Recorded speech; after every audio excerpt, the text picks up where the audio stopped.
Hey everyone, welcome back to our channel. Today I'm gonna show you how to fix disabled Wi-Fi on Android phone. So first you need to turn off Bluetooth if your Wi-Fi is not working. Bluetooth loves to interfere with Wi-Fi networks, mainly because both send signals over a 2.4 GHz radio frequency.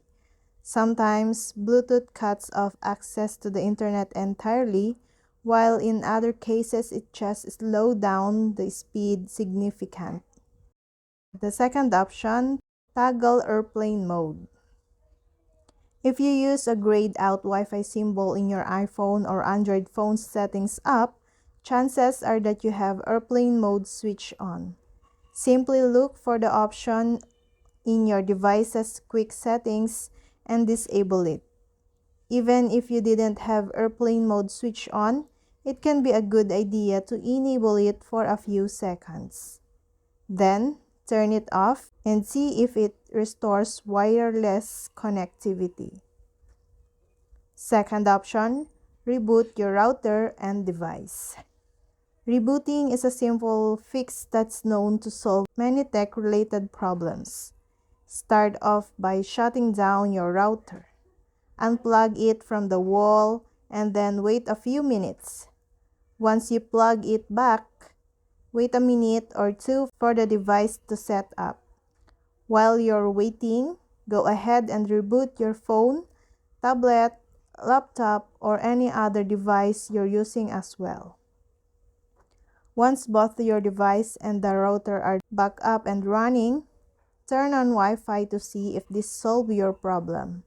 If it didn't, it's time to move on the next step. The other solutions to try if your Wi-Fi is not working is get closer, check for updates, and perform a factory reset. The last option, contact your Wi-Fi provider for help. If your device or router is to blame for the Wi-Fi related issues you're having, you're going to have to get it repaired. In this case, give the manufacturer a call if the device is still under warranty, or the retailer if you opt for one of the extra insurance packages they like to offer. If both have already expired, you'll have to look for a new one. Luckily, current Gen Wi-Fi 6 routers have dropped in a price over the past few years, so it won't burn a hole in your pocket. Still, we recommend contacting your provider first, as they may provide a replacement at no cost to you.